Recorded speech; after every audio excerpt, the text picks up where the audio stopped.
Pahayag po ni Pangulong Bongbong Marcos na wala raw ginawa ang Aquino at Duterte administration para maibangon ang Tacloban matapos itong hagupitin ng Super Bagyong Yolanda, kinontra ni Attorney Salvador Panelo. Sabi ng dating Presidential Legal Counsel, misinformed si Marcos Jr. kaya't dapat nitong pagsabihan ang mga nagbibigay ng maling impormasyon sa kanya para iwas pahiya siya sa publiko. Naritong balita ni Sara Santos. The President must have been misinformed. Mukhang mali ang impormasyon na tanggap niya. So it is not accurate to say, and in fact, it is incorrect to claim that the Yolanda Rehabilitation Program nagsimula lang, according to President Marcos Jr., 2 years ago.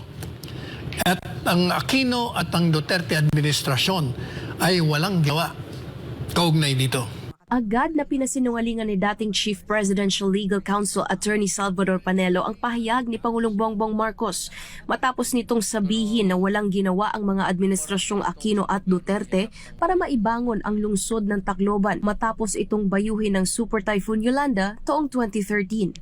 Well, it's part of our continuing plan for the rehabilitation of what's happened, because even up to now, some of the governors, I was talking to them, some of the other officials, hindi talaga pa tayo nakapag fully recover. Hindi ba natin masasabi na kapag fully recover pa na tayo sa Yolanda. So that's still that all those rehabilitation, you know, we only really started 2 years ago because nothing was done in the previous administration. Nothing was done in the administration before that.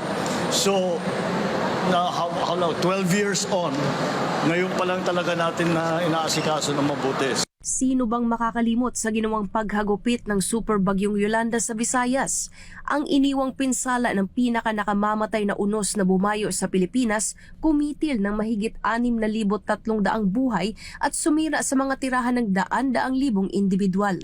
Si dating Pangulong Noynoy Aquino ay naglabas ng Memorandum Order No. 62 Series 2013 para sa paglikha at mga tungkulin ng Presidential Assistant for Rehabilitation and Recovery o PAR para pangasiwaan ang paggawa ng mahigit 160 billion pesos na Comprehensive Rehabilitation and Recovery Plan o CRRP at ang implementasyon nito. Sa isang dokumento na ibinigay ng Department of Social Welfare and Development o DSWD kay Attorney Panelo, makikita ang iba't ibang accomplishment ng pamahalaan hanggang taong 2017. Noong Disyembre 7, 2017, may kabuuang 1,150,636 families o 110% ng kabuuang CRRP target na 1,048,637 families ang nakinabang o nakatanggap ng kanilang tulong.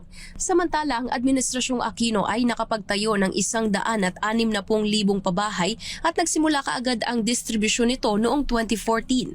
Para naman sa Administrasyong Duterte, Meron ho silang target na yung mga naiwan na mga hindi pa nagagawang housing units, tatapusin nila. At yun ay in 2022, natapos nila. 85% ang natapos nila. Nung matapos ang termino ni Presidente Duterte, 85% of the targeted figure of 205,000 housing units have been distributed. 85% to . So may natirang 15%. sa kabila nito, naniniwala si Attorney Panelo na gaya ng dati ay nakatanggap lamang ng maling impormasyon si Pangulong Marcos Jr.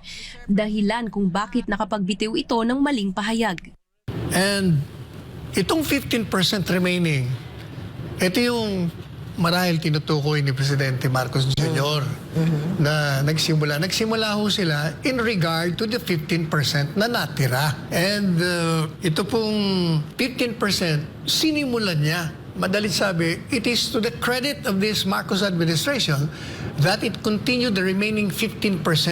But it is not accurate to say that the Aquino and the administration of Duterte walang nagawa kasi nga 85% nga ang naubos ang natira lang 15%. Kaya credit must be given to where it is due and to whom. Edi syempre Aquino administration, Duterte administration, and BBM administration. Lahat ho sila. Kaya lang, ang naging problema sa tingin ko, as usual, the President is always misinformed of the facts and the figures.